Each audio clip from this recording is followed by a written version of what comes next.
Your Excellency, Governor Mutembei and your deputy,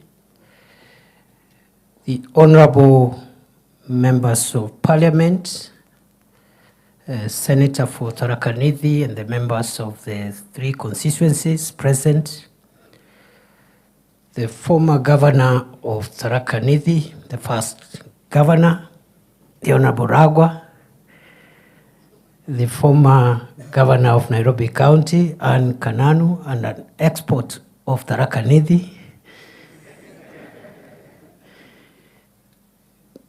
distinguished professionals from various organizations, members of the county assembly, our dear sister, the women rep, Susan, the leaders who have come from across Tharaka Nithi County. Good morning.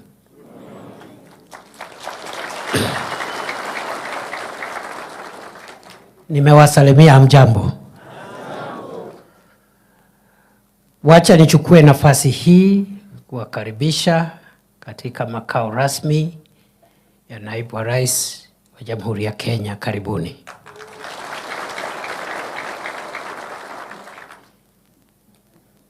Ya pili niwaambie kwamba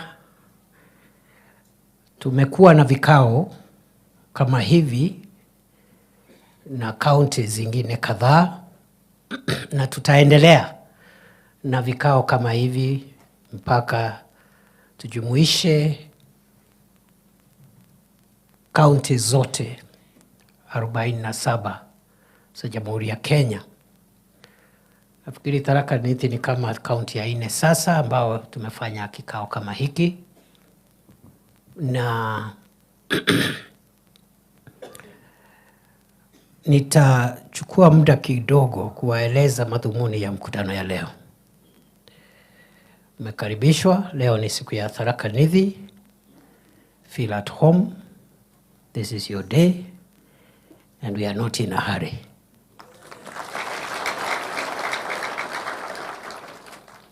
We are not in a hurry.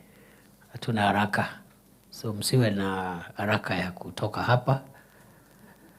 Mumepata breakfast, I hope so. Kuna hata chai ya saa 4, kuna lunch, kuna chai ya saa 10. And because today is your day, hata mkitaka kukaa mpaka jioni, you are welcome. Si namna hiyo? Mkutano huu utachukua mwelekeo ambao nitaeleza hivi karibuni, hivi sasa. Na baada ya ratiba rasmi, the official program, you are allowed to hang around, relax, and enjoy this area, because this is a facility of the people of Kenya, the government of Kenya, and Tharaka Nithi is part of Kenya. So, naweza hang around hapa, mchukue selfie.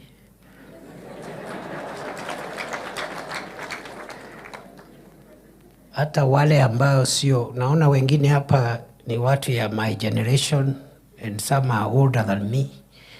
Sisi we are a bit conservative, lakini kuna vijana wale ambao ni Gen Z na hao wengine. Tuko na swimming pool hapa, mnaweza fanya swimming.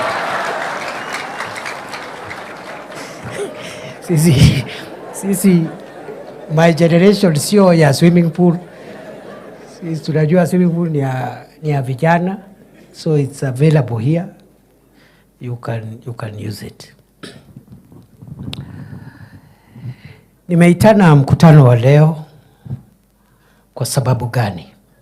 Kwa sababu wakati Rais William Ruto alikuwa anaomba kiti ya urais, mimi na wengi ya viongozi wetu wa Tharaka Nithi tulikuwa mlengo wake wa kisiasa. Kweli si kweli? Na pole sijatambua deputy governor wa zamani ako hapa ule Mrethi. Nimeona pia former member of parliament for Tharaka Alex Mborimwiru, asante. Na tuko na former assistant minister Francis Kagwema and former DG, former member of parliament for Tharaka Francis Kagwema. And I've seen Petke, former assistant minister also for trade, Petke Miriti, and former member of parliament for Chuka, for Nithi that time. So I think we are full house. Asanteni sana kwa kukuja kwa hii mkutano. Ni kama iko Murango. Mheshimiwa Murango Mwenda, my senior and former member of parliament for Tharaka. So asante kwa kukuja. We are full house. Tuko full house. I've seen former MCAs, nimeona Zakari Mpana na wengine. We have many. Na huyo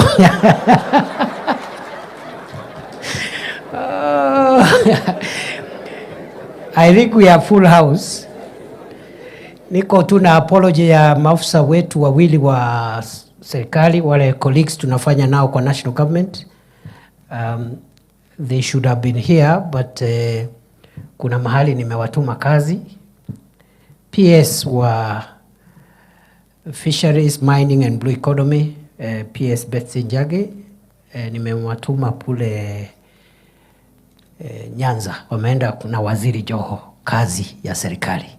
So ametuma apology, na pia Director General wa Kenya Wildlife Service, Dr. Kanga, who is also from our county. Tumekuwa na yeye hapa, lakini yako na board ya KWS, ameomba pia apology. I hope Mzalendo is here. Yep, Mzalendo Kebunja is there, former Director General of the Museums of Kenya. So I hope many of us are here. Na wale hawako wametuma apology. Wakati rais alikuwa anatafuta kura ya kuwa rais, wengi wetu tulikuwa katika timu yake. Katika kila county, timu yetu tulikuwa tunaenda kabla ya uchaguzi, tunaketi na washikadau katika county, tunakubaliana, je, tukipata serikali ni mambo gani tutayapa kipaumbele katika county hiyo. Tulifanya hivyo katika county zote 47. Na pale Tharaka Nithi, nakumbuka tulikuwa pale Kadhwana katika County Economic Forum. And at the end of the County Economic Forum, we were signing county economic charters. Kweli si kweli? Wakati tumeenda around the country, tukasema tukipata kiti ama tukipata serikali, kwa county ya Tharaka Nithi kwa mfano, tutatia maanani mambo ya miundo msingi, barabara, tutatia maanani mambo ya stima, tutatia maanani mambo ya maji, tutatia maanani mambo ya masoko ili biashara na kina mama wasikue wanapigwa na jua wakati wanafanya kazi yao ya biashara. Tukasema vile vile tukipata serikali tutajaribu kufanya ile mambo ya kibiashara na kilimo ambayo yanaleta mapato kwa mfuko wa mwananchi, tuboreshe sekta hizo za kilimo. Pale Tharaka Nithi kwa mfano kwa sababu nilikuwa pale na sisi zote tulikuwa pale, viongozi wetu walikuwa pale, tukakubaliana kwa mfano tuko na sekta ya majani chai, tuko na maziwa, tuko na ndengu, tuko na kahawa na other value chains ambao tulikubaliana. Kweli si kweli? Kwa sababu vile vile nilikuwa na bahati kuwa mmoja wa wale waliandika manifesto ya chama chetu. Tukajumuisha zile priorities, vile vitu muhimu kwa kila county tukaweka katika manifesto ya UDA, manifesto ya Kenya Kwanza. Na tukaandika pale katika hiyo manifesto ya kwamba kila mwaka chama chetu kitafanya vikao katika kaunti hizi zote. Kwa kila kaunti tutafanya kikao kila baada ya mwaka moja kuuliza tumepiga hatua ngapi kati ya zile vitu tulisema tutafanya katika miaka mitano. Mwaka huu wa kwanza tumefanya lipi, ni lipi hatujafanya, kwa nini, na tunafanya nini kuhakikisha kwamba mwaka ujao tunafanya yale ambayo hatujafanya. Na hiyo kazi ya kufuatilia miradi ya serikali na vile serikali inatimiza ahadi kwa wananchi, tukaweka kwa hiyo manifesto, tukasema hiyo itakuwa kazi ya naibu wa kiongozi wa chama ambaye atakuwa naibu wa rais. So the work of monitoring, evaluating, tracking progress of the commitments our party made to the people of Kenya was assigned to the deputy party leader, who before election was the deputy party leader, but after election would be the deputy president. Sinamna hiyo. For the last 2 years, we have not done anything because of the reasons which we know, because our brother who was here was not bothered with the development of anything.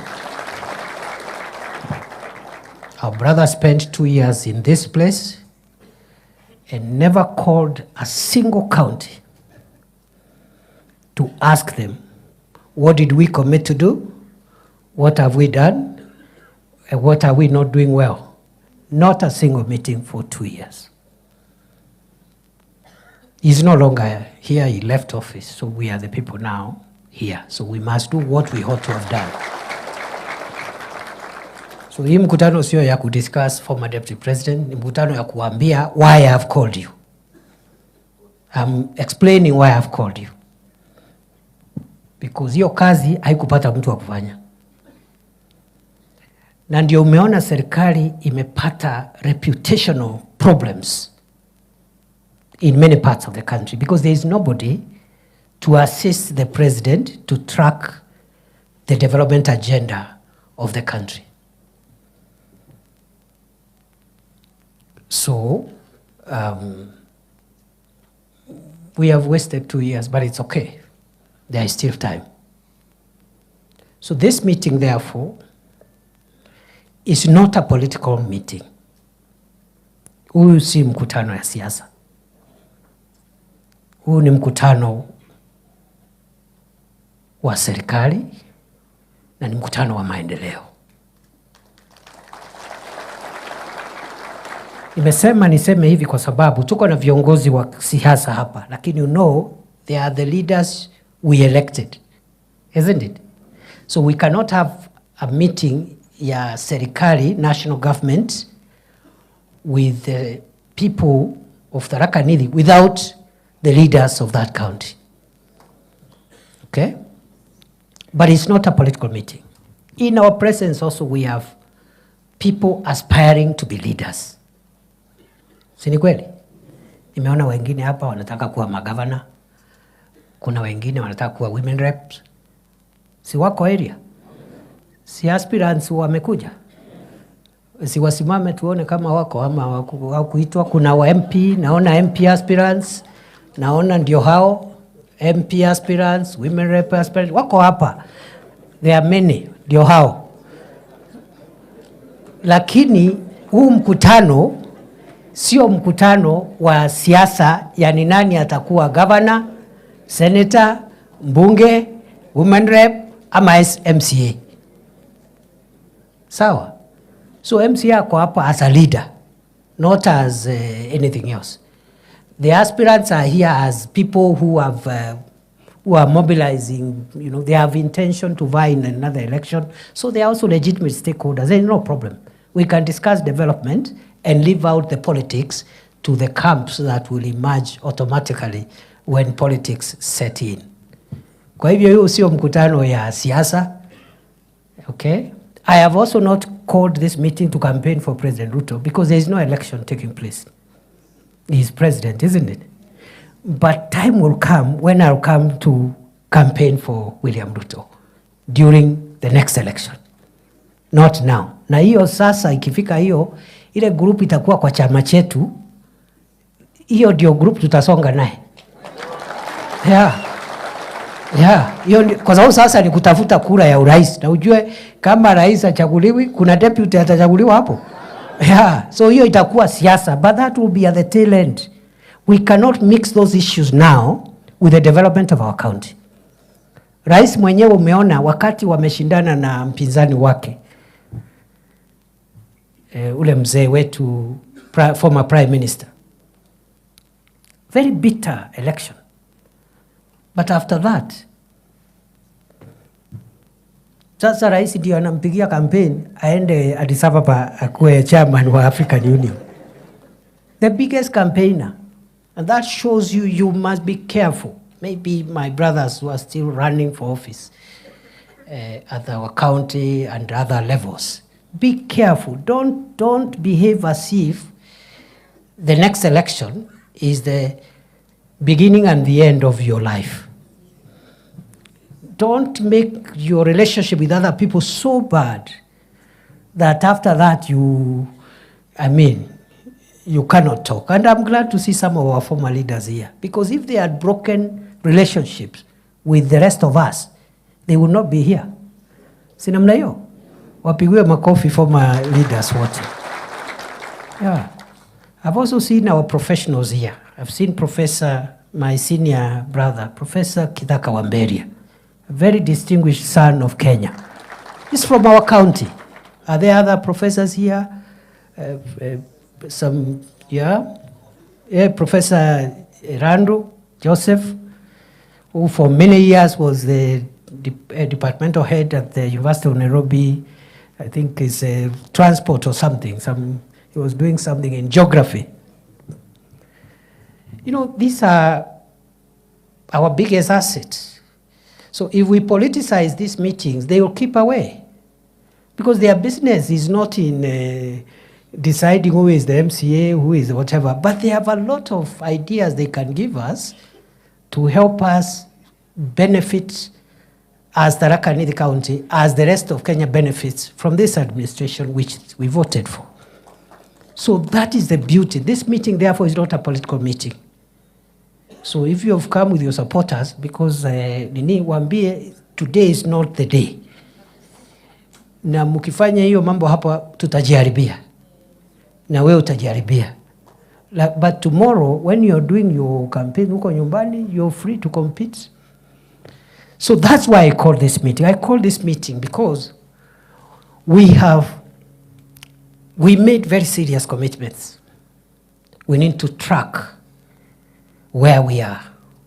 And therefore, it is my intention that every year we will convene for purposes of accountability. That at the end of every year, the pressure I want you people now and the rest of Kenya to put on me as Deputy President is to ask me after 1 year, on behalf of President Ruto, can you tell us what his administration has done on roads, energy, water, electricity, all these things, isn't it? Where the president can join us, fine. But as his principal assistant, that's the way I understand my work. My work is to support him so that his administration fulfills its commitments to the people of Kenya. So kuna watu naona saa ingine wanani advice, wananiambia sijui ufanye hivi, sijui ukai kama unapingana na rais. And I'm wondering, is the work of the deputy president to oppose the president? Is that the job description? Wale wanataka kuoppose rais, watoke nje, wajoin Kalonzo, Wajakoya na hiyo timu nyingine, waanze kuoppose wakiwa huko nje. There is no problem.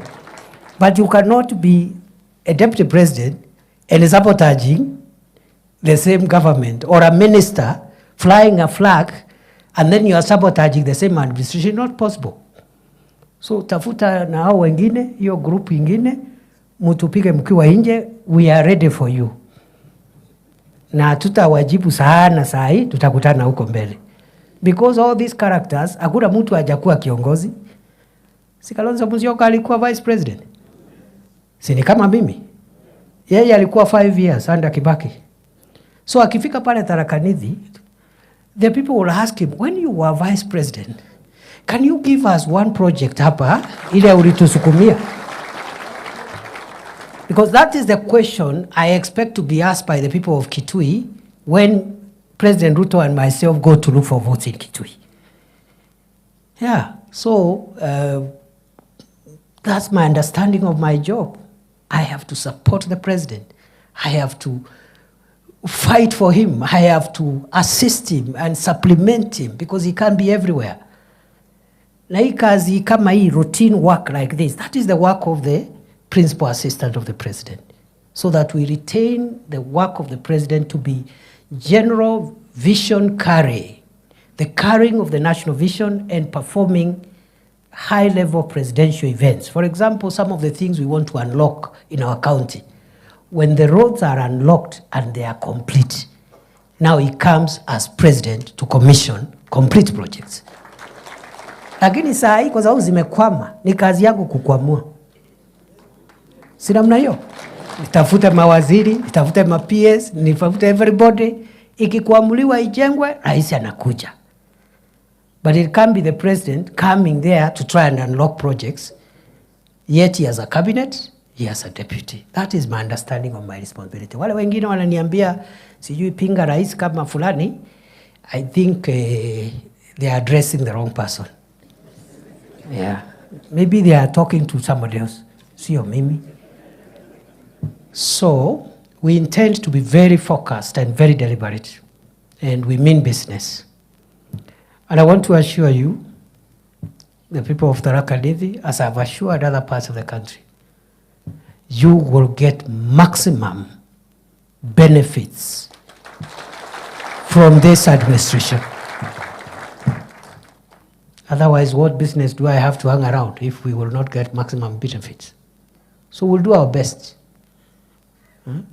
Lakini musiende kudanganywa ati ndio sijui hii county isaidiwe, ati the next county must lose. We cannot win, isn't it? We cannot get what we want. So who said for one county to gain, another one must lose? It's not true. Yeah. Because we have a country to keep. And therefore, mimi naomba tu munitoe kwa hii siasa ya sijui ya MP, ya MCA, ya governor, ya senator. I will leave that. Munisaidie. Kwa sababu mkiniingiza hapo, whether you are defending me or attacking me, unless you really are sabotaging me, you should not drag me in those politics ya nyumbani. Unless your aim is to sabotage me. Kama hiyo ndio aim ni sawa, nitaelewa. So sasa nikianza hapo, ati sijui this ward versus the other ward, this constituency versus, we will lose it. And I saw how my predecessor lost favor, even from leaders from his own village. You know?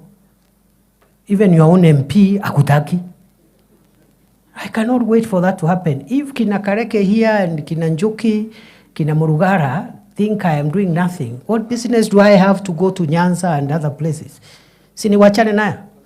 Yeah, if my own brothers, my own neighbors don't think I have of any value.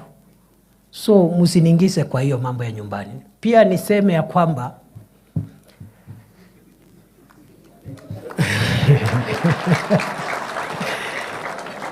I mean business. Because you are all my people, you are all my brothers and sisters. I cannot come here and start supporting this one against the other. All of you are running for MP. Of course, all of you will not get the seat. The seat will go with one person. Sindio? So the pressure you should put on me, na sio kwa magazeti, sio kwa mitandao, look for ways. Look for ways. Si muko hapa leo? I have not called you. Nilikupigia simu? Si uko hapa? So there are ways of getting me if you want. So hii mambo ya sijui chukua simu, sijui nini, tuache hiyo. Kwa sababu saa hii sina hata simu where I am. And many people are calling. And from here I'll go to the next event. But you'll find me, and the pressure I want from you is pressure. How do we push our road network? How do we push our electricity? How do we push our water? How do we push our, county aggregation and industrial park, which has not started, and we need to unlock that as well. That is the pressure I want from you, because if we push the development agenda, the government will look good, our people will also benefit. Si namna hiyo? Lakini msiende kuniambia kwa ati unachukua TikTok, unaenda kusema, sijui tunaambia naibu wa rais, sijui nini. Sasa, so unless you're part of my opponents, if you are part of my opponents, it's okay. There is no problem. Tutakuja sasa kupiga campaign, nikijua you are on the other side. Yeah. Alafu wengine, you have a problem with the next person. Uko na problem na MCA, uko na problem na governor, senator. You take advantage ya hiyo shida uko nayo, then you drag me there. I'm defending the DP. I don't need defense.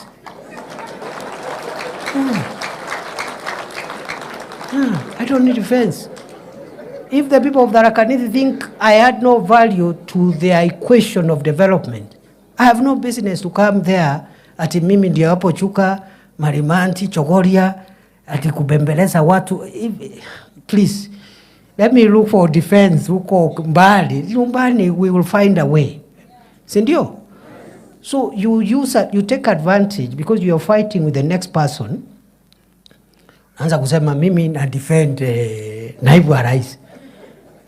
My friend, this thing is so huge. That person you are attacking, we need every energy aligned in the same direction. Yeah. Wewe unajigamba you are defending the deputy president. If this work is left to you alone, you will not take it anywhere. Kazi ya kusongesha Kenya mbele. Ndio unaona watu wengi wamejaribu imeshindikana. Kalonzo amejaribu miaka 50 imeshindikana. Sasa amezama. Sank. Hata ule rafiki yetu mzee mwingine, he was in town. Na hakuwa mtu ya mchezo. Lakini sasa tunashukuru Mungu amesikizana na rais, anaenda kuwa kiongozi wa Afrika. Yeah. Hii kitu sio rahisi ya Kenya. Kama unashindwa na hiyo yako kidogo hapo ya MCA, alafu unataka kudrag ya Kenya kuipeleka hapo juu.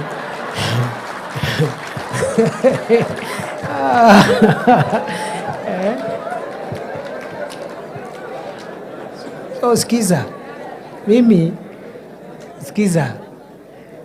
Pale nyumbani, I need your blessings and your support, all of you. Not some of you. Because some of you hatutafika anywhere. I need everybody, including the person you have a problem with. I need that person. Yes. Tumesikizana? Yeah.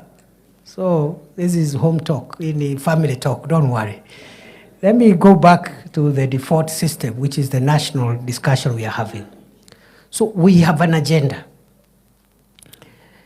This is the government, and I've been I played some role in the Kibaki administration, in the Uhuru administration, in different capacities, and now in the Ruto administration.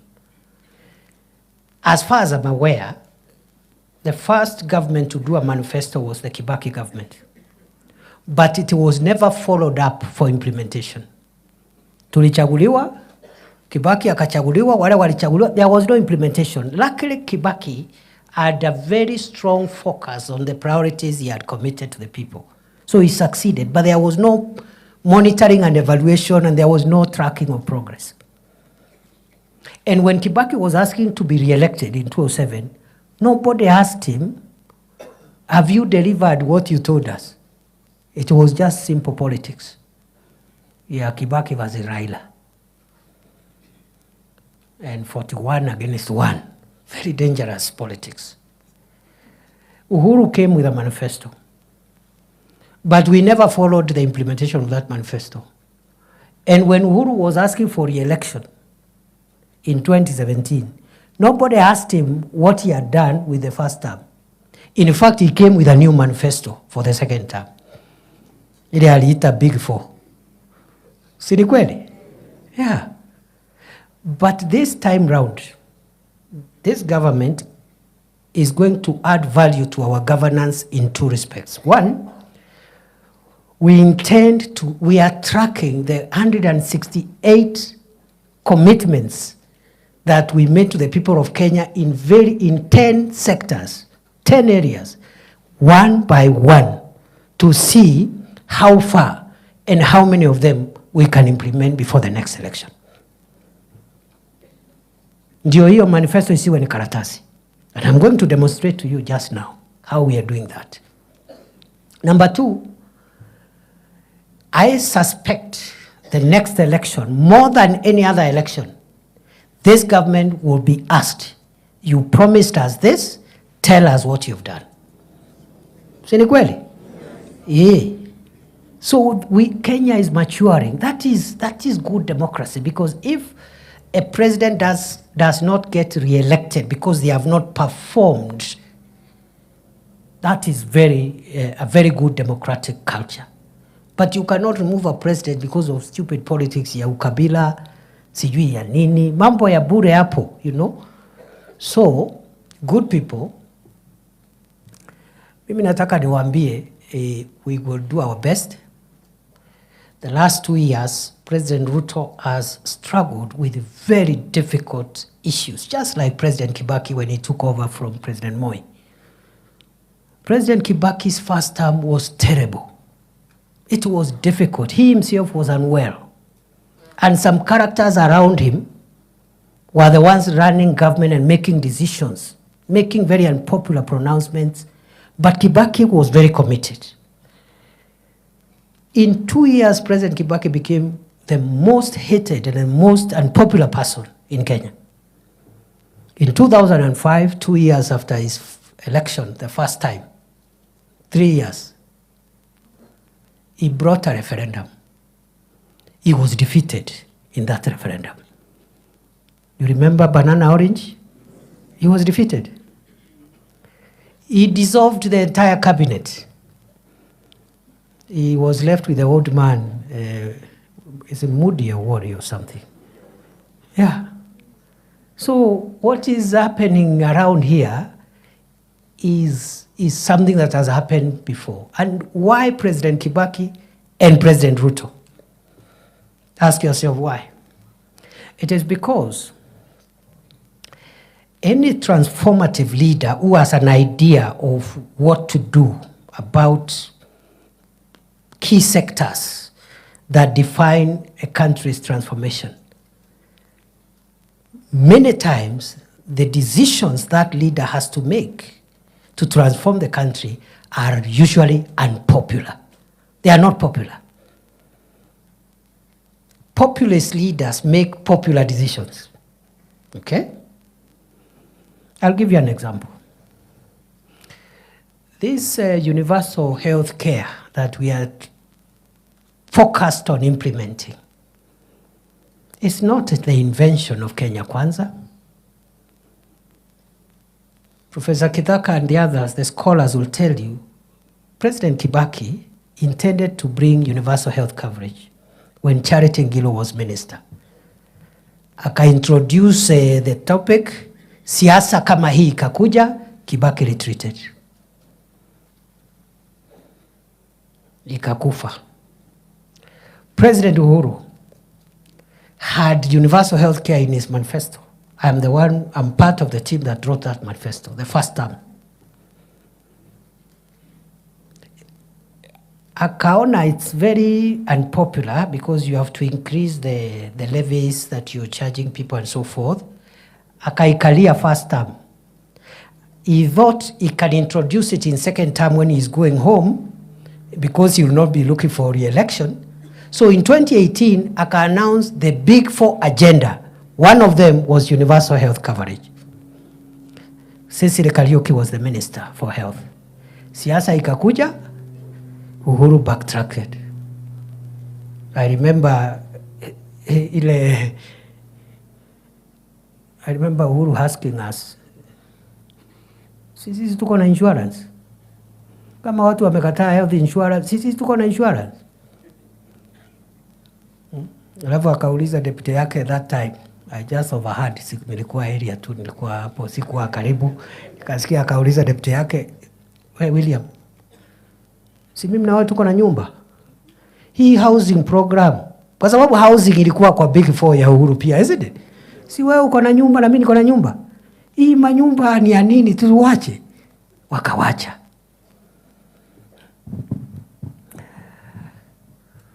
Brothers and sisters, I'll shortly tell you what housing and what a health insurance for every Kenyan means to the economy and to household incomes in a short while. But before I do that, I want to say for the last 2 years, President Ruto has struggled with what we call macroeconomic stability. Macroeconomic stability means, for those who are not experts like myself, I'm not also an expert in the economy, but I have learned from the experts. Macroeconomic stability are the fundamental foundational economic growth indicators that must be in place before you start now building the growth of the economy. One indicator is the strength of the currency. The strength of your currency versus international currencies is one indicator. Another one is something called interest rates. The rate at which people borrow money, those who are doing biashara, nini, interest rates. And are businesses having access to affordable credit at moderate interest rates? The third indicator is called inflation.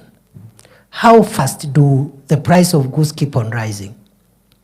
The fourth indicator is called the price of fuel, because fuel, it defines so many things. It defines the cost of power, it defines the cost of transport, it defines the cost of production, industrialization, and what have you. So the price of fuel, interest rates, inflation, strength of the currency, and of course the country's liquidity, its ability to manage its liquidity. The debt situation, is the debt sustainable? Those are 5 macroeconomic indicators. By the time President Ruto took power, took the leadership of the country, Kenya was on the verge of insolvency. Many people think, watu wengi wanafikiria wakati tunasema nchi ilikuwa mahali pabaya, wanafikiria tunajaribu kupiga Rais Uhuru Kenyatta. The country was not in that shape because of President Uhuru. It was because of global situation. The main one being the total shutdown of the economy for nearly 1.5 years because of COVID-19. Nobody in Kenya left their home for more than a year. Curfew, you can't go anywhere. There is no business running. So you can imagine shutting down the economy even for a day is costly. Ask me, I am the immediate Minister for Interior. When riots used to happen and the economy of Nairobi is shut for one day, the economic cost is so huge, is in billions. So you can imagine the entire country shutting down for 1.5 years. That is what caused all the problems we found when we took over. The dollar was very strong against the shilling. President Ruto in the last 2 years has worked on the interventions and policy decisions that have made the dollar stable. It was at 165, 167. For more than a year now, it's operating between 127 and 130. and there's every likelihood it will go down. People will ask you, sasa, mimi mtu ya nyombu metengero kana atonga, ya? Kana mumete chera, mambo ya dollar. How am I affected by the dollar? I will show you how you are affected by the dollar if you are from Shera or Gatonga or Ngeru or anywhere else in the county. Hizo vitu watu yetu wanaenda kununua madukani hapo Marimanti, hapo Chogoria, hapo Kadhwana. Most of those items are imported from abroad because our manufacturing capacity is very, very small. All the household items, many of them are imported. They are imported in bulk from China, from other countries. The person importing them pays for those items using, they have to convert Kenya shillings into dollars. So if the shilling is weak, you need more shillings per dollar. And you use more money per container to bring one container. And when you go to sell in Chogoria, the price, if the shilling is weak, the price will be higher to the customer buying those things in the shops in Chogoria. If the shilling is strong, like it is now, you use less shillings to get $1. You will therefore use less money to bring one container of the merchandise. The value, the price of that item in the rural areas will be a bit moderate. That is the connection between a strong dollar and the person in Kondi and the person in Mutembei. So our shilling now is strong. It will become even stronger. Inflation was at 9.6%. Now it is oscillating between 2.7 and 3%. Interest rates, the central bank lending rates was, a year ago, was 15.8%.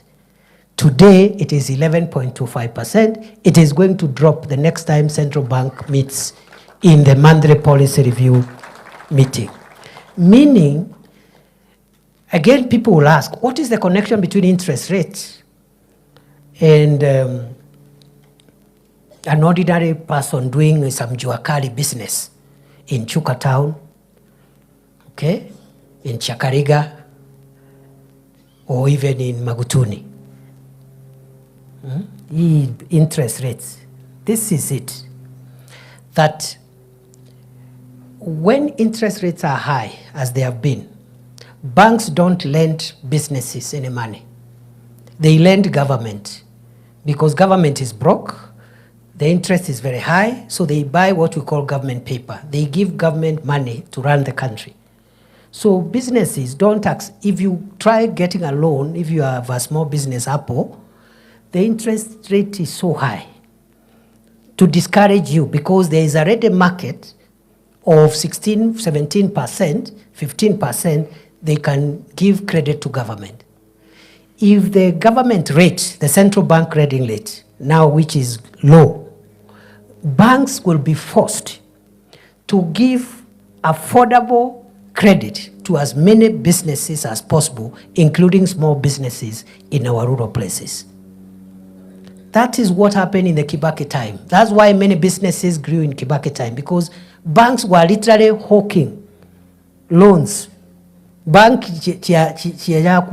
loans in the working places, forcing people, literally begging people to take loans. But because of high interest rates, banks stopped dealing with poor small businesses, and because they are lending government. So there's a connection. For 2 years, President Ruto has struggled with macroeconomic stability, interest rates, the strength of the shilling, inflation, and also the price of fuel, which was at 217, now it's about 160 something. And it will come down, it will continue coming down. What President Ruto has done in 2 years, it took Kibaki 5 years. Because the first time Kibaki was so unpopular because he was trying to reverse the Moi economy, the macroeconomic indicators for the Moi economy. Remember growth, economic growth by the time Moi was leaving was negative 0.1%.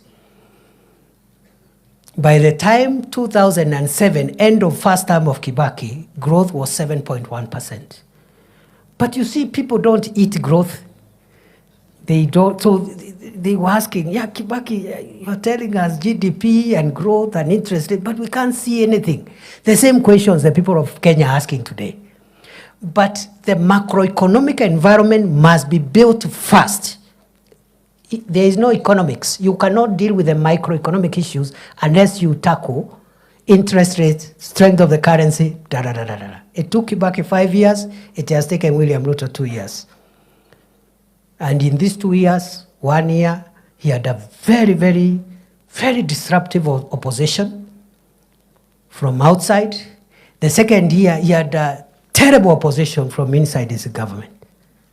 Yet, he has brought the kind of impact that I have told you at the macro level. Now, what remains now the next 2 years is to work on what is music to our ears.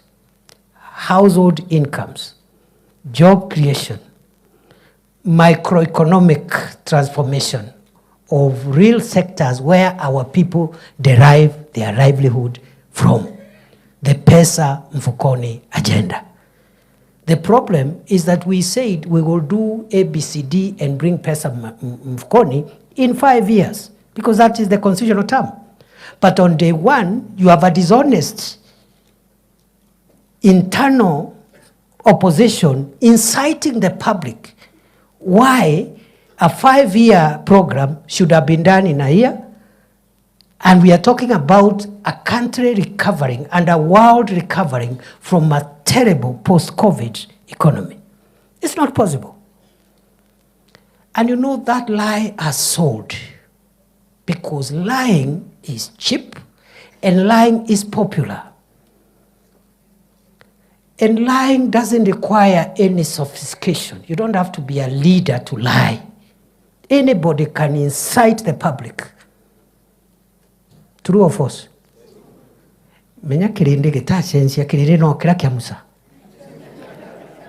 People don't hear things like wait or we are doing. They don't want. They want now. Where is the money in the pocket?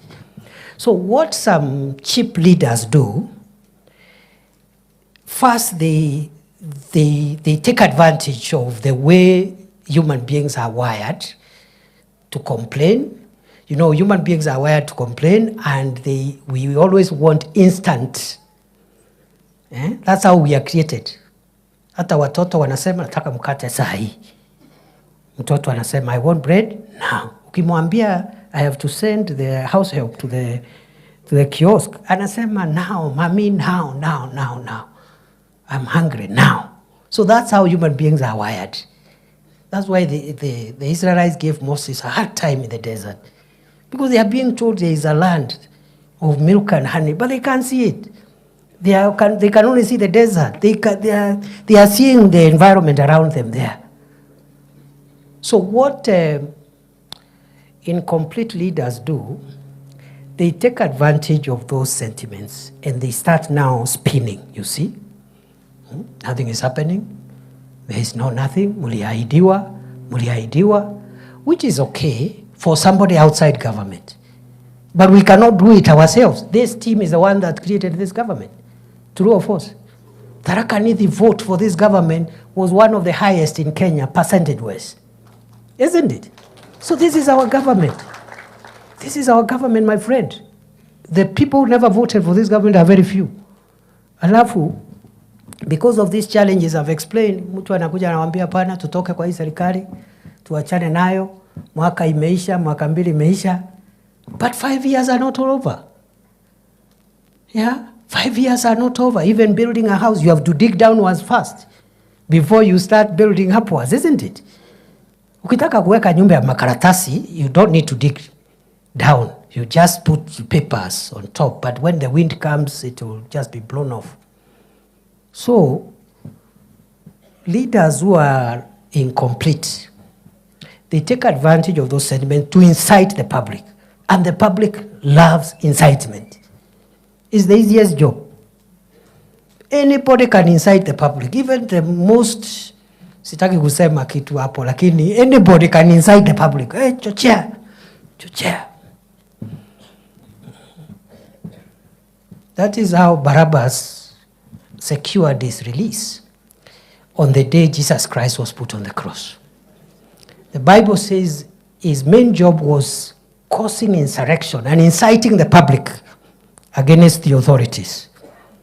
Biblia yuga aeretwe athaikitwe awetwe athaikwa nuntu wa kwingira mwingi kuchochea umma. And 99% of the people calling themselves leaders are in that business. The work of a leader is not to listen to what the people are saying and assist them in saying it. Because if you listen to what they are saying and you assist them in saying it, so what is your role? And number two, many of the things the people say are not correct. But they say it because they do not have the facts that you and I have. They have not come to current, they have not been briefed by the deputy president, so they don't know. So the work of a leader is to guide the community, to guide the people, to tell them this one is okay. Yes, we need these 5 things, but this one, right now it is possible. This other one will require a year or 2. This, that is the work of a leader. If your work is to follow the people, you have no business calling yourself a leader because it is the people leading you. Isn't it? So who is leading the other? Yeah. So I expect you as opinion shapers, as leaders, to lead. And leading means you explain. You help people to see a picture they didn't have. You assist them because God has blessed you, you have some extra information, assist them to see things differently. But if people shout and say, we want this now, and it is not possible, then you go there and carry placards and start saying, yes, yes, yes, we want. You have no business calling yourself a leader. And that's why you see a good leader is not popular all the time. But a good leader is popular at the right time. I repeat, a good transformative leader is not popular all the time. I have told you how Kibaki was very unpopular in 2005, 2 years after he was elected almost unanimously. But by the time President Kibaki was leaving in 2010, 2011, many people in Kenya were saying, I wish Kibaki could get a third term. True or false? Those of us who use this road to central Kenya, that's when the dual carriageway, Thika superhighway, started being built in 2009, 7 years after Kibaki's election. Not in 2003. That's when people saw the superhighway. Yeah, 50 kilometers from Nairobi to Keno. Kibaki did that without speaking Kikuyu and without climbing on trees to explain and publicize his love for the people of Gema. In fact, I was a young man. I served briefly in his government. If you are from central Kenya and where we come from, and you try to speak to President Kibaki in your mother tongue, he will tell you off. He has no time for nonsense. Yet, he transformed Kenya, and he transformed even our rural economy without speaking Kikuyu and without pontificating how he loves the Gema people. True or false? President Uhuru, who also appeared, also came from our region generally, also did wonderful programs. And I've just given Thika Superhighway for Kibaki. Kibaki did many things across Kenya. But it doesn't mean if you do across Kenya, you'll not do where you come from. you can do at home and away. Yeah. Musidanganywa ati for you can only succeed if you do things where you come from and ignore everybody else. Because again, you will not have a country. President Uhuru, you know, for me, at the last 2 years of his administration, we had political differences with President Uhuru when he chased me away without giving me a reason. I even asked him to explain, because it's not so much about the job. I was not keen on the job. In fact, that break gave me a bit of time to reorganize my personal issues, which had gone haywire because of my, you know, I'm such a passionate person. I get committed to public service. So some private issues ilikuwa imeharibika. Nilitengeneza wakati Uhuru alinifukuza. Sasa niko sawa. Nilitengeneza zile miaka 2 Uhuru alinifukuza, hapo ndio nilijipanga mambo yangu ya nyumbani hapo. Unaona fence imeanguka, unarekebisha fence because you are not available. Fence imeanguka when you are serving the public. So President Uhuru, I had problems with him, political problems, the last 2 years after he chased me away without giving me a reason.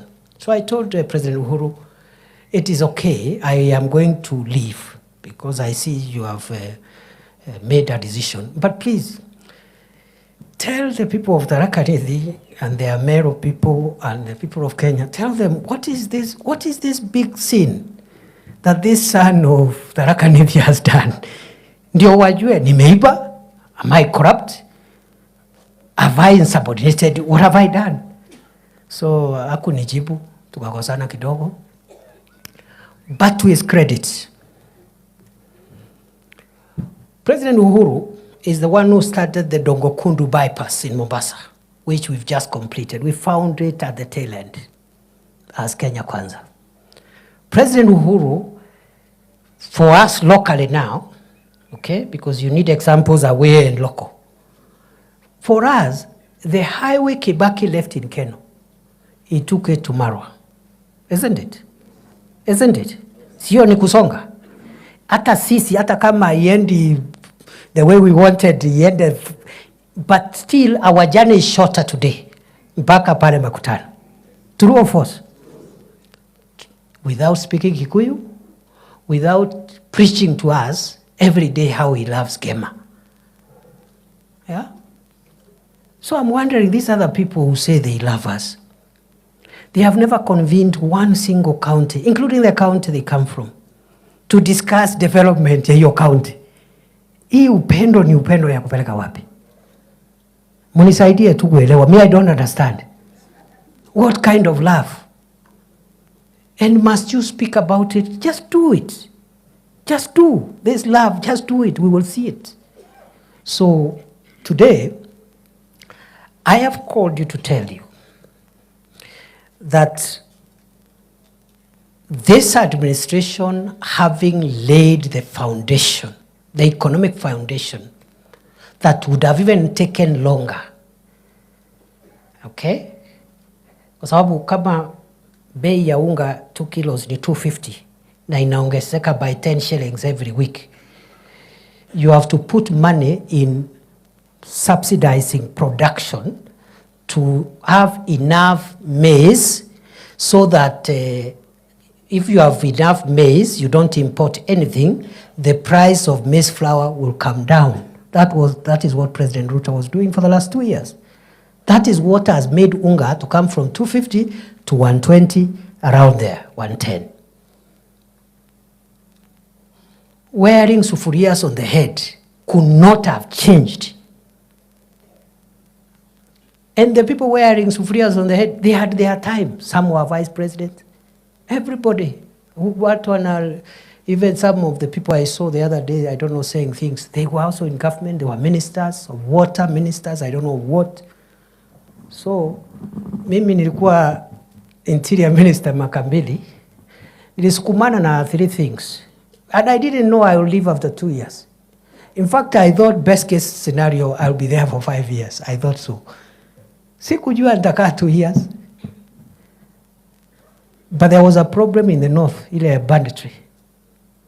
There was a place in Lamu here, the Boni Enclave, where we have many people, including immigrant communities, even from Tharaka Nithi.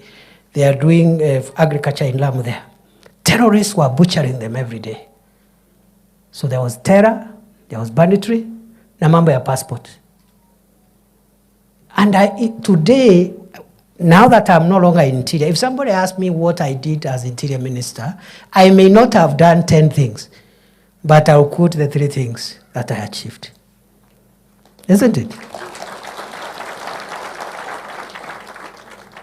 So, kwa sababu wakati wa siasa itafika, wale tutashindana nao, including my brother who was here, he was deputy president for 2 years. 2 years, deputy president. He will tell us also, as deputy president, what he did for all the counties of Kenya, including Tharaka Nithi. Mimi nimesema annually, every year, I will be giving my account. So yeye atasema, wakati alikuwa deputy president, he pushed this road, he pushed this project, he pushed this dam for us. Then hapo tutashindana mambo ya maendeleo. So it's going to be very rough. Watu wasifikirie, it's going to be so rough, my friend. Very rough.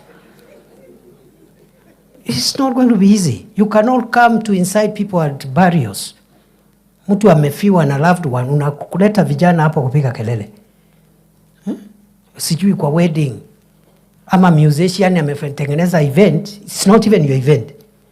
Wewe unaundadia hapo, unakuja kuleta kisirani. And that habit is dangerous habit. Our area where I was born, this area, general area, central, we are not known for violence. Those behaviors were elsewhere. For the first time, and I'm speaking as the immediate interior minister, I was so downcast to see people burning each other's property in Karatina, in Embu, for the first time. People who know each other. Unajua ile duka ni ya fulani, supermarket ya nani, he has employed 20 children from here, unaenda unachoma. Dangerous politics, driven by poor leadership. And I have not said leaders should not listen. Listen and look for solutions. Not to listen and follow the crowd and incite them into anarchy, violence.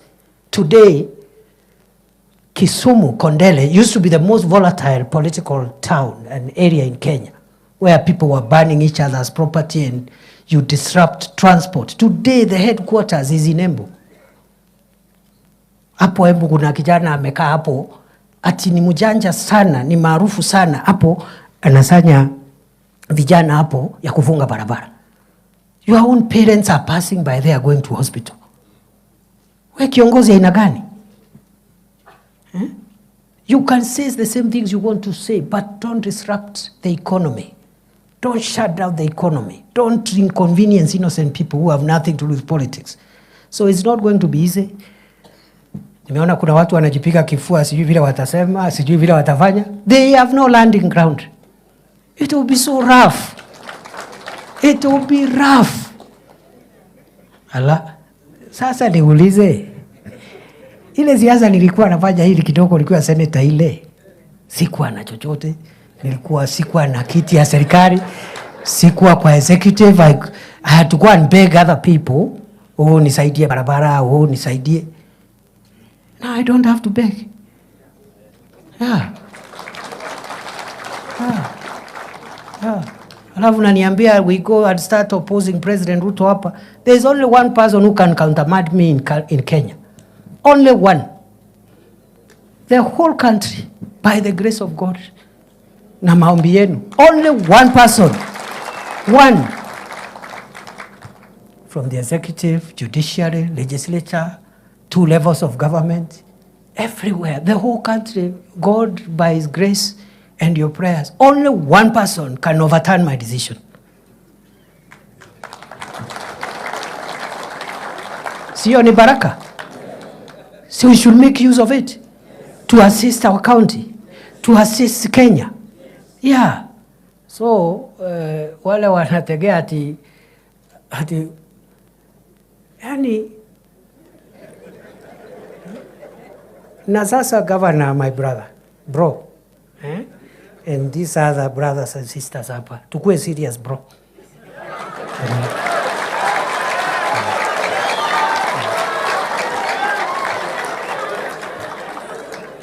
You know I love you. You know that. As a brother. You know you are a classmate with my elder brother. Na mimi ni mtu ya respect relationships. But we must be serious now.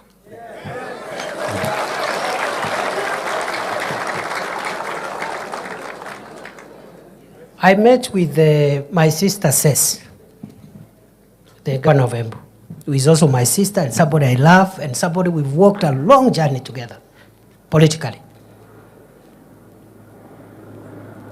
Kamwambia sasa wacha nikuongeleshe my sister, not as the deputy president of Kenya. Wacha nikuongelesha kama ndugu yako and your age mate. And you will do nothing about what I'm going to tell you. Amuliza governor, how is it possible? You're the national chairman of UDA. You are a UDA governor and the national chairman of the ruling party.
Alafu mtuambie rais hawezi kuja Tharaka Nithi? Atapigwa kelele na nani? Wale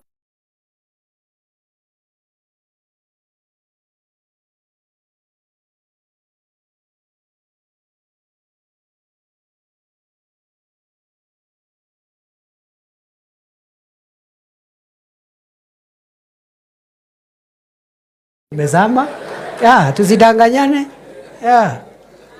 So muniambie kama tukimaliza kuna mambo tunataka ku-unblock hapa na pale. Projects zingine zilikuwa zimekwama, tumepata solution. Once they are ready, mungetaka rais akuje? Yeah? Atakuwa well received? Are you sure? Kama kuna watu wanataka kupiga kelele, mimi niko tayari munipigie. I'm your son. There is no problem. Yeah. So, hiyo Embu tumesukuma. Hii Saturday tuko na event pale Embu ya 20,000 seated.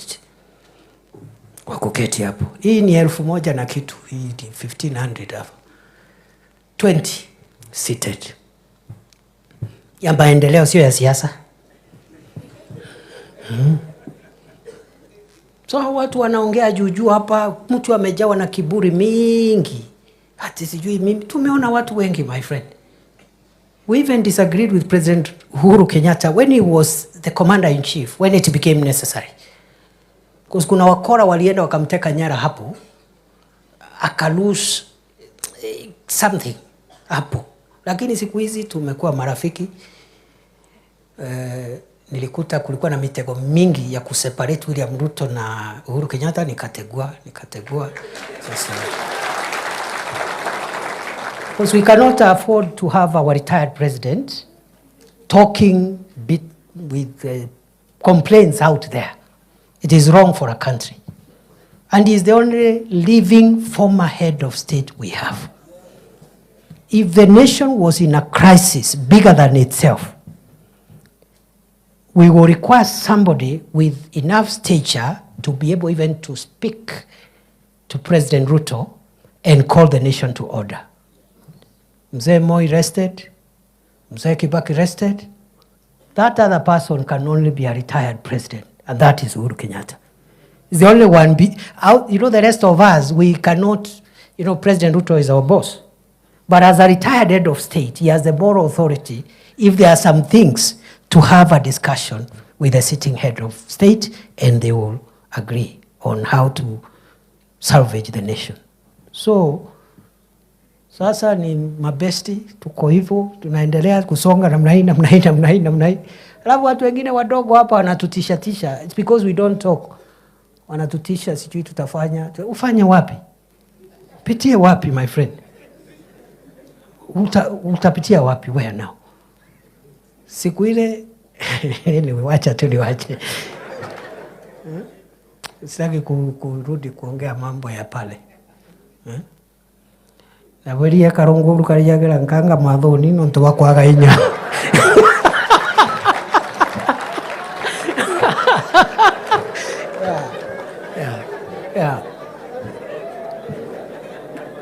Wale wameelewa waeleze wale wengine.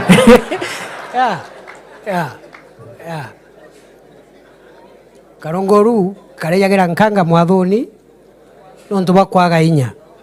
Na keno yusi bakura nkanga, lakini gatiena inya ya ukururia nkanga kaira mugunyeni.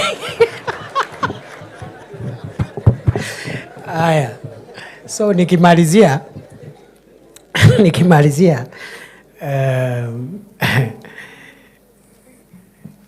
what are we doing now? Hapo Tharaka Nithi, we know we have stalled projects. We don't have to repeat it here. I'm the one who launched all those projects. The only senator in Kenya who launched projects. That time, now, and maybe in the future. Na ungeona watu walikuwa wananisukuma hapo, wananipigia kelele hapo. The only senator, show me another one.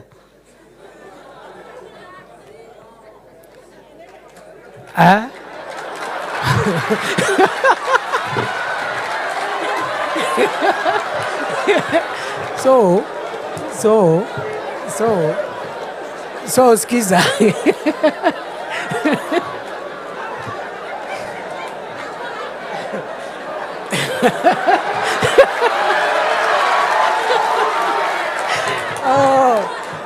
Lakini kidogo musipige Senator Gataya sana, kwa sababu even during my time when I was a senator for Tharaka Nithi, we had 47 elected senators of other counties.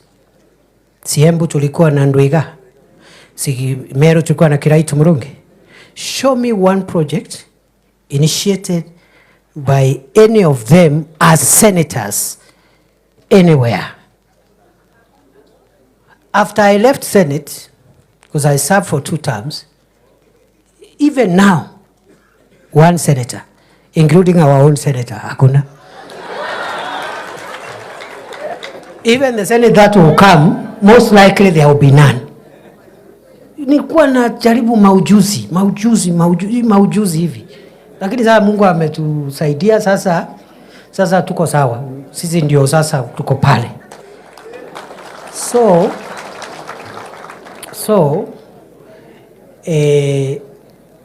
I know all those road projects.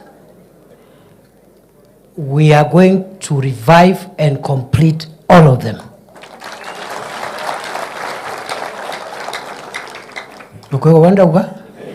It's as simple as that. So I want in a next annual review, because we have 2 working years left before the campaigns. After 1 year, I will come here, I will call you again, either here or in Kavana. You ask me, how has this government pushed the roads agenda, the stored roads, how many and where are we on that? Sinamna hiyo? All of them. Okay? We have electricity connections, different levels of connectivity. We're going to push it towards 100% in all the 3 constituencies. We are building, you know, what the work that remains now is now building the house upwards. And it has, and this will be my conclusion, it has 7 aspects. 1, it is revitalization of the sectors of the economy where the majority of the people of Kenya derive their livelihood from. Tunataka tubadilishe na tuongeze mapato katika sekta za uchumi ambazo wananchi wengi katika Jamhuri ya Kenya wanatoa mapato yao ya kila siku. Na hiyo ni katika sekta ya kilimo, ufugaji, masuala ya uvuvi for the western and coastal areas, and the blue economy and mining. That is what we call the real sector. 80% of the people of Kenya derive their household incomes from agriculture, livestock production, fisheries, blue economy, and fisheries. Already, if you do that, you'll have touched 80+% of the people of Kenya, especially at the grassroots. Up at Tharaka Nithi, we know the value chains, where most of our people get their daily bread from. It is in tea, coffee, dairy, dengu, and the cereals. It's around there, isn't it? Those are the sectors we are investing. And also in introducing other value chains like cotton, which are dyed and so forth and so on. Because when you touch these sectors and the returns we get from them increase, you touch households. You touch every home. Every home where they were getting 10,000 per year, okay? 10,000 per year is like 1,000 per month. They start getting 100,000 per year, which is like 10,000 a month. It looks more to you because you have money. But the ripple effect in the economy is tremendous. That is what we call bottom-up economic transformation. Revitalizing sectors where the majority of the people of Kenya derive their livelihoods. We have our value chains, we are working on them. And I'll give my accountability statement in due course. The second thing we are doing is to put in place the support infrastructure to help these value chains bring in more wealth and more incomes to the people. What do I mean? For us to transform agriculture, livestock, fisheries, and the blue economy sectors, and mining, we need good roads, road infrastructure. That is a support infrastructure. Power, electricity. Then we have what we call county aggregation and industrial parks, because we have to move to value addition. And Governor, we need to have a conversation. We see how we can support you to expedite the Tharaka Nithi County Aggregation and Industrial Park. Hiyo ndio kazi ya Deputy President. Kama kuna kaip Tharaka Nithi, anatatua. The next county, anatatua. The other county, anatatua. Sio kungojea rais. Kazi yangu ni kureport progress. Alafu ikikamilika, rais akuja afungue. Sina mna hiyo? So, we are building roads. Support infrastructure is roads, it is electricity, it is the county aggregation and industrial parks. In some counties, regions, we have special economic zones which are part of that infrastructure. We're also building markets so that you have dignified places where trade can take place, and an aggregation and value addition center so that we stop selling raw materials. We add value. And some of the value addition required is very small. Kama ni ndengu, if you just sort the ndengu and just make sure that you remain with the best, then you package nicely in 2 kilogram or 1 kilogram pack, and you brand it as a product of Tharaka Nithi. That is already value addition. It will improve the price significantly, other than using mukebwa kembo to pour the ndengu, and some of it is rotten, some of it, the price will just shoot up. That is what supermarkets do. They will buy it at 70 shillings, they go sort it, they package it, they put in the shelf, and they sell at 200 shillings. What have they done? Sorting, packaging, and branding. Total of that value addition is less than 5 shillings. They bought at 70. But the presentation is so good. So when Professor Kithure goes to the supermarket, when he's coming from the university, he will buy that at 200 shillings. But the fellow selling it at Nkondi sold it for 70. The supermarket has gotten twice the value. Supermarket hana shamba, halimi, havuni, ako papo anangojea mkulima wa Nkondi tu alime, alafu he is getting twice what the farmer is getting. These things look like abstract, but that's how you transform a community. That's how you transform a country. And as I said, transformative actions are not popular because people want the things they can see now. Later on, when these things start realizing, that's when people say, oh, President Ruto had a point. But by that time, he will be completing his second term and going home. Yeah? As they say, before you realize your father was right, you already have a son who thinks you're wrong.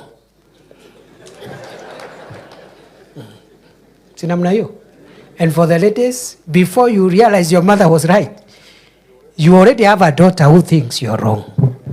So it's okay, we are not looking for popularity. The time for popularity will come, and we'll converse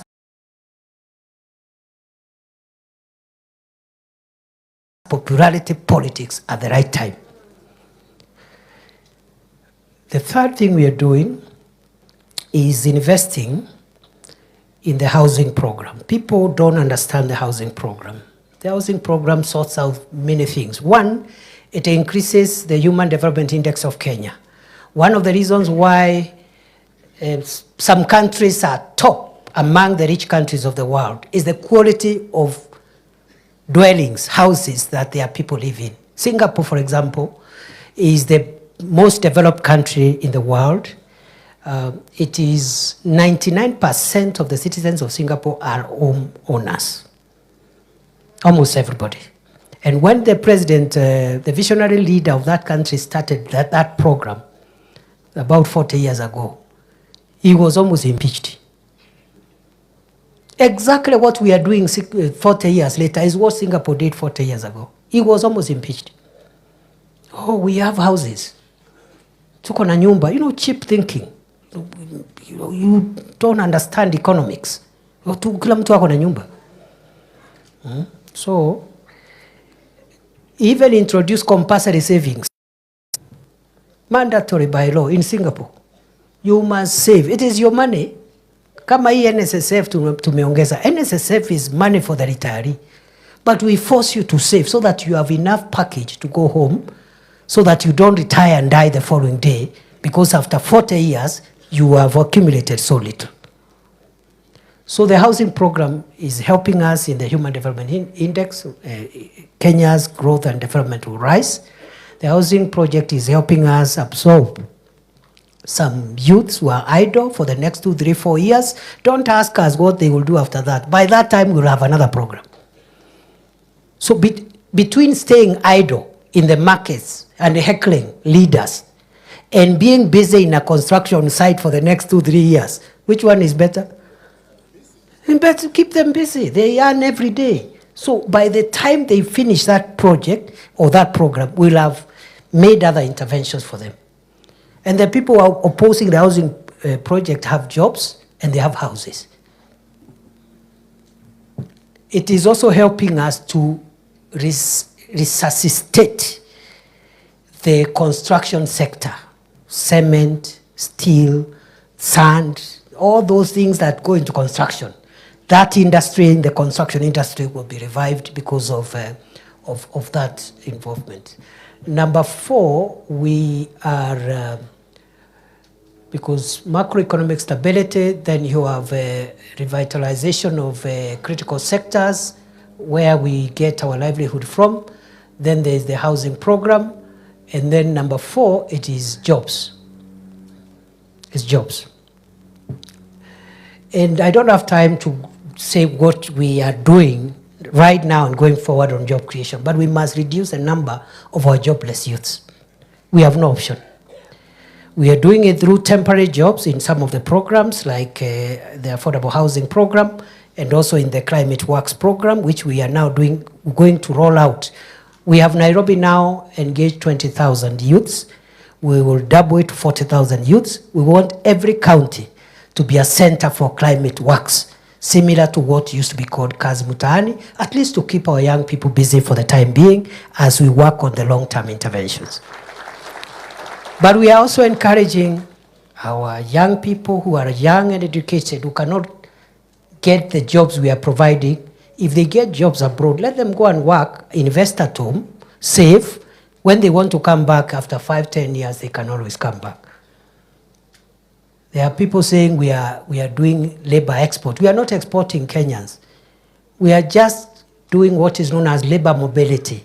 The same way, many children were born in Tharaka, Nithi, but they work in Mombasa today. They go home after 3 months or 6 months or at the end of the year. They are still children and sons and daughters of Tharaka, Nithi, but they work in Mombasa, isn't it?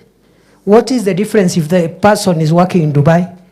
The one who doesn't have the job in Mombasa? There's no problem. In fact, the person in Dubai, when they are coming home, will reach Tharaka, Nithi before the person coming from Mombasa reaches Tharaka, Nithi. Because it's under 5 hours to Jomo Kenyatta and 2 hours there. Huyu mwingine akikalia barabara kutoka hapo Kilindini, kufika Nairobi 8 hours. Na amechoka. Another transfer, another 3-4 hours. Atafika the following day. So in a modern world, between keeping our youths idle and getting them jobs anywhere, we would rather get them jobs wherever we get a job. They invest, they save, they are always welcome to come back home. So tunasema we are programs for kazi kwa ground, kazi mtandaoni na kazi majuu. We are also creating ICT jobs. Hiyo ndio kazi mtandaoni. ICT, through the ICT hubs, digital jobs, content creators, and the creative economy. So we have that job agenda, which we are pushing extremely hard to make sure that we need. So I'm left with 2 last ones, that is health and education. All the 5 I have mentioned are in the economic sector. The 2 last priorities for this government are in the social sector. One is health. SHA is not working, SHA is not working, SHA is not working. Before 2022,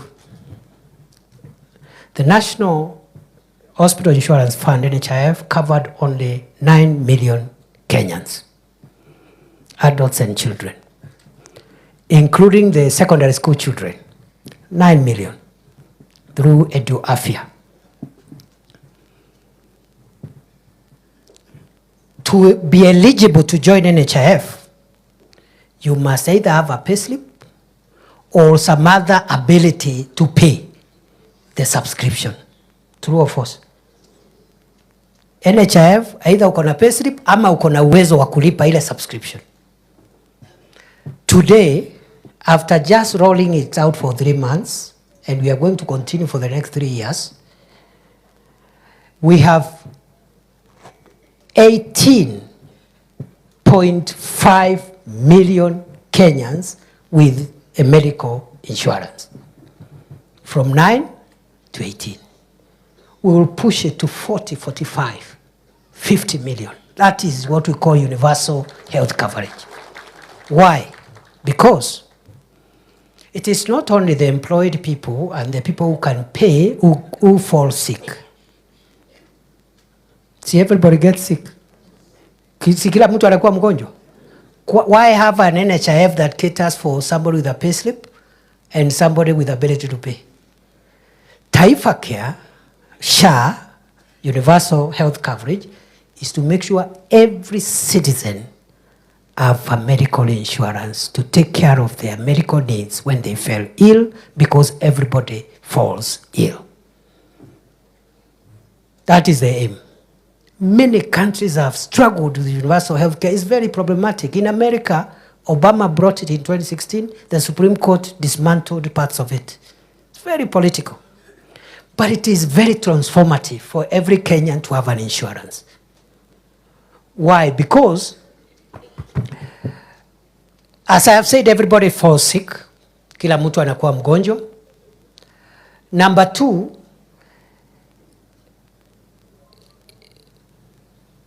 for us to ensure that every Kenyan is insured, we must look at our contribution schedule. Taka tusikizane vizuri, ndio nyinyi sasa ndio mnaenda kuwa mabalozi kule mashinani. For us to insure every Kenyan, we must look at how much everybody is contributing. Okay? As deputy president, as a senator, as members of parliament, governor, everybody, the top contributor was being surcharged 1,700 per month. Whether you earn 200,000, 500,000, 1 million, 1.5, you pay 1,700. The poor woman in Itogororo, the poor woman in Makori, the poor woman in Kalangasheni was paying to be part of NHIF 500 shillings. Is that fair? Is that fair?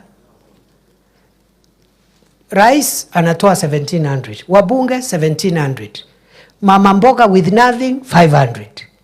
So what this universal health care has done, we have said those who earn more, you be deducted a little more, you pay a little more to allow us pay for everybody, including the person who cannot raise any money for the insurance. And that's where you are having the discomfort. The discomfort is coming from me as deputy president, or from the member of parliament, or from the governor, because we are paying more. So that our relatives who calls us for Harambee every week, 5, 10 Harambes, stop fundraising and stop selling their land.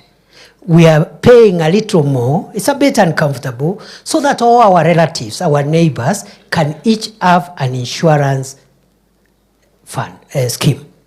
That's why people are opposing it. So ukisikia vita, ni vita ya watu ya siasa. Deputy President, Governor, mbunge, because hao wabunge, wacha niseme tu, because nilikuwa senator juzi, walikuwa wanakatwa 1,700, sasa wanakatwa 30,000. They are the ones opposing it, sio hawa from other places. Now your 30,000 is so that you stop doing 100 Harambes in your constituency every day. In fact, you spend more money in those Harambes than the 30,000 to ensure everybody gets a medical insurance. So, na tumesema ule mtu ya mwisho tumepunguza, sio 500 ni 300. So how can you oppose a cheaper medical scheme? Na tumesema we are developing a means testing tool so that the person who is assessed and they can't pay the 300, they get the insurance free of charge. Hapo ndio fitina inakujia hapo. Because wale wako na pesa wataki kunini, wanataka kukaa hapo, watu maskini huko chini wao wana beg and worshiping them to come and do fundraisers for them, because they have sold the farm, they have sold the cow, they have sold the chicken, they have sold everything. They are poor. The last resort, mheshimiwa DP kuja tuchangie Harambee. And because you want to keep people needy, you oppose it so that you'll be there to throw a few coins. Alafu napigwa makofi. Hey, mheshimiwa, you are a great man. May you live forever. Okay? It took the courage of President Obama to get Obamacare in America. Although the Supreme Court amended it a bit, it is what is serving America today. And we thank God Obama became president before the current president, because I don't think it would have sailed through under the current administration. So, President Kibaki, brilliant son of Kenya, tried to bring universal health coverage. Politics stood on the way. And he was advised by the characters around it, let us be popular. Sisi tuko na insurance. Acha watu wafanye mambo yao. President Ruto, or President Uhuru, before I come to President Ruto, well-meaning, well-intentioned, introduced housing, introduced universal health care. Politics came through. He pulled back. Good people, this time round, we are not pulling back.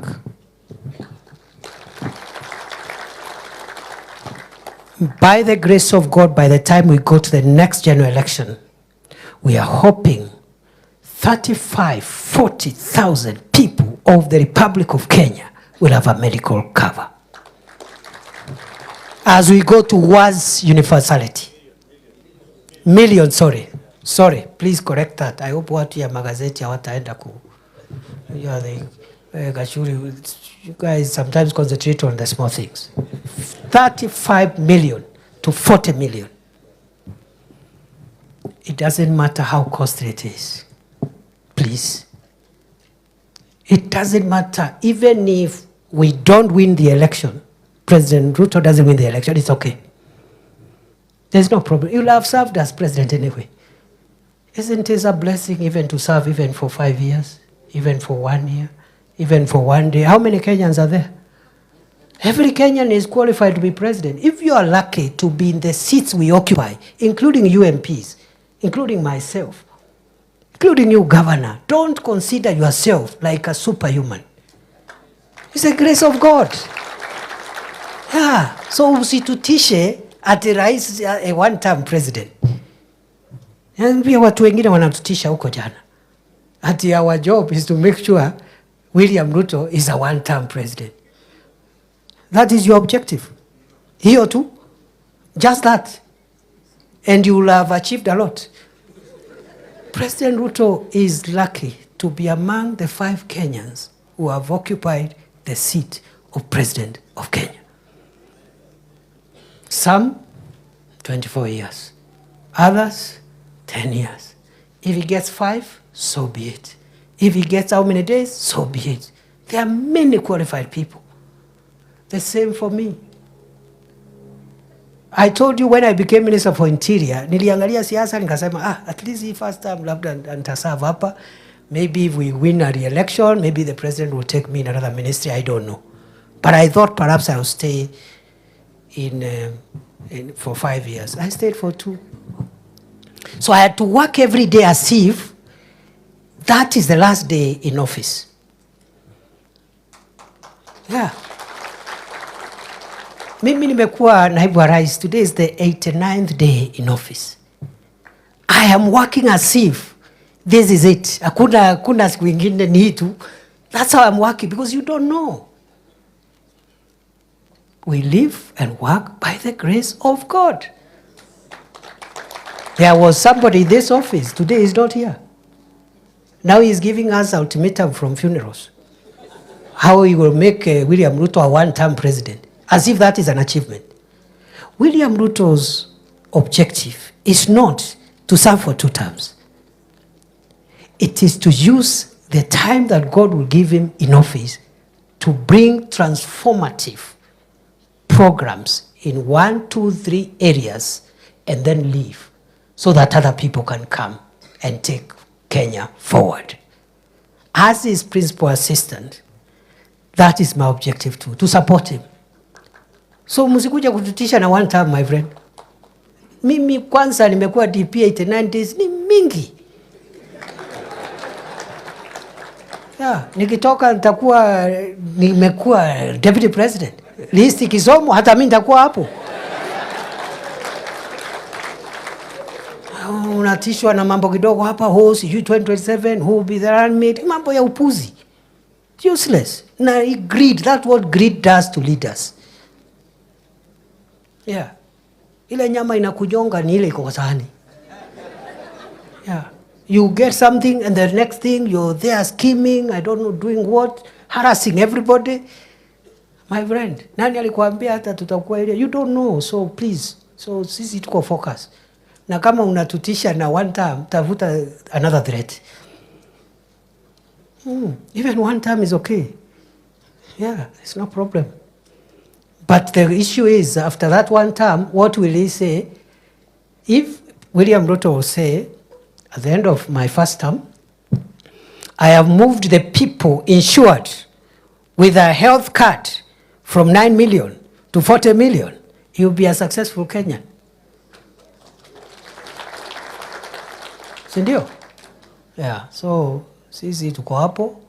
Then we also want to do educational reforms because education is what runs the entire country. It's the software that runs the country. And we have issues. The CBC had some issues when we were campaigning. Many parents were saying, scrap CBC. So we had to do some adjustment. And I'm grateful to the scholars and the people who were in the Presidential Working Party. They have relooked at some of the proposals. CBC now is fairly getting steady. But we have issues with the university funding model. Many universities were almost becoming bankrupt. We came with a new model. There are small issues in court. We are even adjusting for the September intake to take on board the suggestions that have been given. If you talk to many vice chancellors today, they will tell you this current proposal from Kenya Kwanza is more stable to the university than what we used to have before. There are some gaps. We are adjusting those gaps. The same with health. There are some gaps in Taifa Care, but we are adjusting those gaps along the way. And let me tell you, good people, it is better to have an imperfect health coverage for every Kenyan than no coverage at all. Sinamna hiyo? If every Kenyan has a card, maybe as insurance, maybe it is not perfect. Because all human enterprises are not perfect. But that's a better conversation, how we can perfect it, than millions of our people begging alms, literally begging. And their leaders spending their entire whatever they have. Some even go into their businesses to fund medical harambes. So, the reason we are focused on Taifa Care, housing, reviving these sectors, I have said, macroeconomic stability, support infrastructure. The reason is because they will transform Kenya. They will make Kenya better than we found it 2 years ago. Many more people will have bearable living conditions than they were when we took over. If in the process we suffer popularity consequences, so be it. I conclude by saying, sasa nyinyi mnatoka Tharaka Nithi. Deputy President of Kenya alizaliwa hapo. Please, I have no power to whatever you decide is within your power. Maybe elsewhere I have some power, I have some leverage, but at home I have no power. Because you are my neighbors, you are my relatives. So you decide. Nyinyi decide. Decide. Mimi I cannot come there now at the campaign center yangu ni Marimandi. By the time utoke hapo ufike Sigalagala ama Lungalunga ama sijui Kor. So nyinyi mimi naomba kwa heshima munisaidie. Muniombee jameni. Muniombee. Muombe rais. Muombe rais and don't be cheated by anybody. What is the alternative? Kalonzo and Wajakoya? Ati serikali tulitafuta kwa jasho miaka mingi. Mimi I've been around President Ruto for 18 years. All my youth have been around that man. Today is the president. He is the only man between me and the whole country. Then I start sabotaging him. Ati nianze kumchimba? Takuwa mjinga wa mwisho. So we will do whatever it takes. Mimi naomba tu kwa heshima because you know I can't sasa kina Kithoka au ni watu ya nyumbani, kina Gaturo, umeona hapa, watu ya home. Naona watu ya home hapa kina Anita. Sasa sitaki tukuje tusukumane hapo nyumbani please. Please, sitaki. And also be careful what you say, especially the things you put on social media. Because the whole country now is watching you. If you speak thinking you are an MCA, nobody knows you. The fact that you are an MCA from Tharaka Nithi, the whole country wants to hear what is the MCA from Tharaka Nithi saying. Sinamna hiyo. Na wanasema Tharaka Nithi kule kwa deputy president. Sindio? So please, in a home huwezi kosa kukosana. Tunatafuta viti hapa, tunapinga sijui nani, tunataka hii kiti na tuko wengi, mnavurugana hapo. Lakini sasa hapa juu tuwe careful tusiharibu. Na tuwe careful vile tunaongea because majirani na watu wa Kenya wanaangalia. Huyu mwenzangu alitolewa kwa kiti kwa kuongea mambo ya nyumbani kasoro hekima. Hakuna mtu aongeangi mambo ya nyumbani, lakini kwa heshima, kwa hekima, kwa hekima. So don't push me. Ati tunataka deputy president tutangazie. So unataka nikae hapo niseme mimi napenda sana mlima, sijui napenda Tharaka Nithi havana. I've told you Kibaki never even spoke Kikuyu. Not once. If you try to talk Kikuyu to Kibaki, he would have slapped you. Yet, he is the person who impacted on Kenya and on the economy of central Kenya most consequentially than any other president. Napenda nyinyi, nawapenda. Hujajenga choo, hujajenga barabara, hujaita watu kuongea mambo ya ndengu ama majani chai, haujazungumzia chochote. Nawapenda sana. Au wengine ni komerera. Nimwambia huyu mtu nikamwambia wacha kupigana na wabunge. Watakuumiza. Those are, you know. Sasa unajua nikiona Murugara anataka kuniharibia ama Pato. What I will do, nitamuita pole pole. Si Pato ni kijana yangu. Tukiwa na Njoki hapa. Tumwambia sasa please Pato tumetoka mbali. Unajua please as your father usinitoe nguo mbele ya watu. Lakini nikianza kumuita komerera atika kunia. Amepata barabara ya kuteremkia. Na ni mteremko, amepata mtu mkubwa wa kupigana naye. I'm telling you. Bana. Ati sasa mtu ya Tharaka Nithi ndiye anaenda hapo kusema ati hatutaki nani. I will feel very hopeless. So nikiona kinaumana, sinajua hao watu wote. Kama ni mama, my mother there Gatiria, namwambia najua nimekukosea lakini mama, hata kama unachapa kijana, ni pole pole. Wakati tuko kuna kamera, kuna Yeah, so naomba tuhifadhi. Me, I'm not saying you should not compete. In fact, the pressure you put on me now and in the future is how those who will not get seats, how we will accommodate them in government. And I've already seen some of them hapa. That is the pressure I want. Lakini sio kwa mtandao. Ukiweka kwa mtandao tunakozana. Kwa sababu sasa uko pamoja na maadui wangu. Ule ako kwa mtandao ni adui. So ukiingia huko tunapita na wewe huko. Yes. But the healthy thing is to say, tuko na viongozi wetu, where can we face this one? How do we support this area? Na tujue Kenya to take the country forward, and that's the heavy task President Ruto has. He needs to carry the entire country. He needs to be the father figure of the whole nation.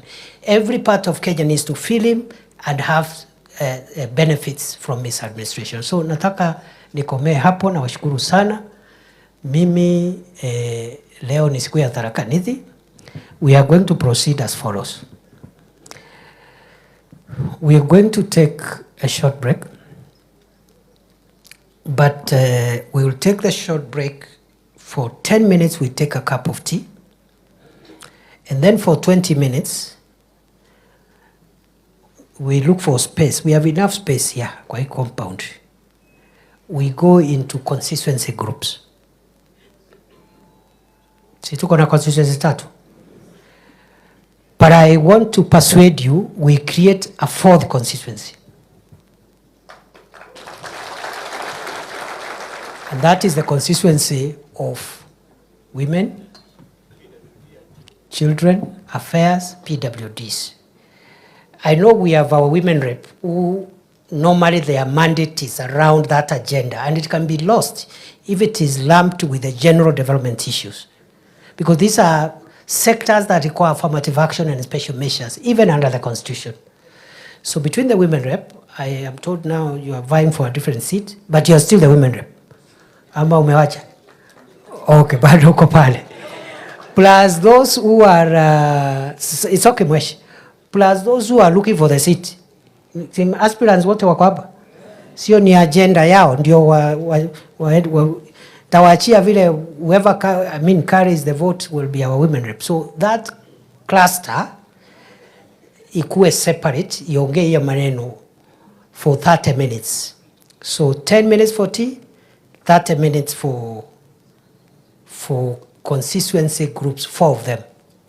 You caucus and agree, each of those groups, you will agree on 5 priorities that you require from this government. You have heard the things I've said for the last 1.5 hours. Useme sisi kama Mara, we have these tolled roads, tunataka zote, serikali ikiwezekana, itafute pesa to complete these roads. Number 2, we have this major water project. There are many other water projects, but this major one. Number 3, maybe electricity. Number 4, just 5 priority areas. Sinamna hiyo. The governor, the Excellency Muthomi Njoki, and the woman rep, and the senator, the honorable senator, because they are county leaders, they are free to hop into the different groups so that they don't look like they belong to one corner. If they choose to, but they don't have to be there. The members of parliament, you can choose either to join your constituency or you appoint someone to run the consensus. We know these things. It's just that we want to build broader consensus. So after the 40 minutes total now, we come back for the plenary. For plenary, every constituency to identify somebody to read out the 5 priorities. You'll be given 3 minutes, every constituency. And I suggest it should not be the member of parliament reading. Mutafute mtu mwingine hapo, ndiye hata yeye awe ndiye ana address deputy president. Mimi nitaketi pale na notebook, So mmoja akuja hapa kwa Chuka Gamba Ng'ombe, wa Tharaka akuja hapa, wa Mara akuja hapa, wa those special interest group akuja hapa. After that, and don't give speeches. Just say we agreed for our 5 priorities are 1, 2, 3, 4. 3 minutes you sit down. Hakuna haja hata ya protocols. So you already established the protocols. Sema tu ongea, just talk. And then after that, we will, because today is not a political day, it's not a day to talk. It was a day for me to tell you what I expect from you and what you should expect from me, isn't it? After we report those in those groups, we will make